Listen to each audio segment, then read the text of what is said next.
முதலாவதாக இலக்கிய சேவையே கலைஞரின் பெரும் புகழுக்கு பெரிதும் காரணம் இலக்கிய சேவையே என்று பேசுவதற்காக அரசு பள்ளி ஆசிரியர் கிருஷ்ணா அவர்களை அன்போடு அழைக்கின்றேன்.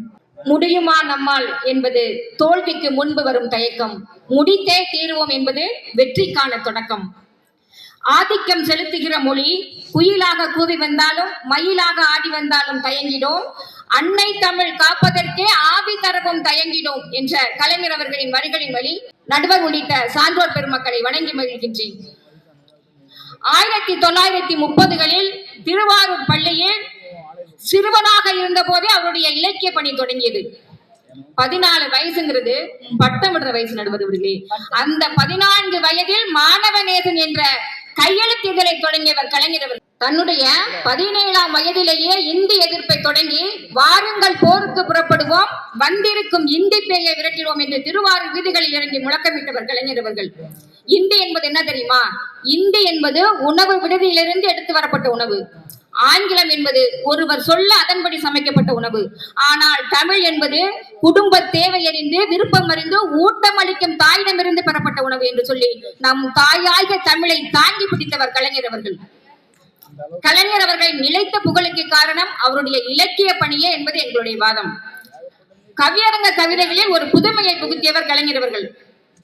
சமூக கருத்துக்களை மக்களிடம் அந்த கவியரங்க கவிதைகள் மூலம் கொண்டு சேர்த்தவர். இலக்கணம் என்னும் தாய்ப்பால் அருந்தாமல் பசி எடுத்த போதெல்லாம் புட்டிப்பால் அருந்தும் குழந்தை நான். என் கவிதை யாப்பின்றி போனாலும் போகட்டும், நம் நாடு மொழி இனம் மான உணர்ச்சி எல்லாம் காப்பின்றி போதல் கூடாது.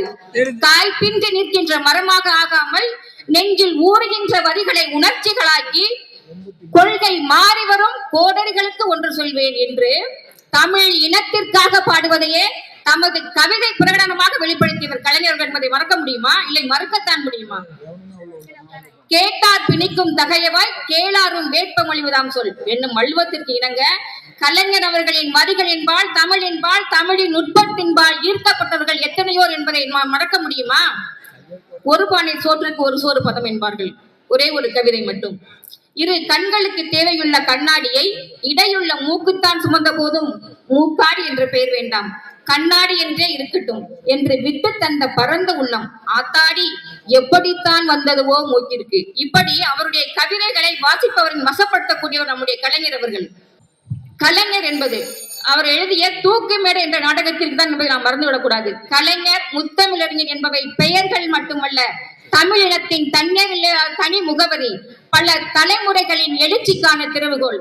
நிறைவாக இப்படி சொல்லி முடிக்கின்றேன். கவிஞர் இளையபாரதி சொல்லி இருப்பார், உயிருடன் இருப்பது வேறு, உயிர்ப்புடன் இருப்பது வேறு. கலைஞர் அவர்கள் தன்னுடைய ஒவ்வொரு கணத்தையும் உயிர்ப்புடன் வைத்திருந்தவர். அதற்கு காரணம் அவருடைய கவித்துவமே. 72 கதை வசனங்கள், 15 நாடகங்கள், 20 சிறுகதைகள், 15 புதினங்கள், 210 கவிதைகள், தான் பணியாற்றிய இதழ்களில் எல்லாம் எண்ணற்ற தலையங்கங்கள் என்று எழுதி குவித்தவர் கலைஞர் அவர்கள். ஓராண்டு ஈராண்டு கிடையாது, 80 ஆண்டு கால இலக்கிய பணி கலைஞர் ஒருவரால் மட்டும்தான் முடியும். நான் நீ என்று சொல்லும் போது உதழ்கள் ஒட்டாது, நாம் என்று சொல்லும் போதுதான் உதழ்கள் ஒட்டும் என்று ஒற்றுமையை சொன்னவர் கலைஞர். வீரன் சாவதே இல்லை, கோழை வாழ்வதே இல்லை என்பது அவர்கள் நம்பிக்கைக்கான தூண்டுகோல் வரிகள். காலம் உள்ளவரை தமிழ் இருக்கும், தமிழ் இருக்கும் வரை கலைஞர் இருப்பார்.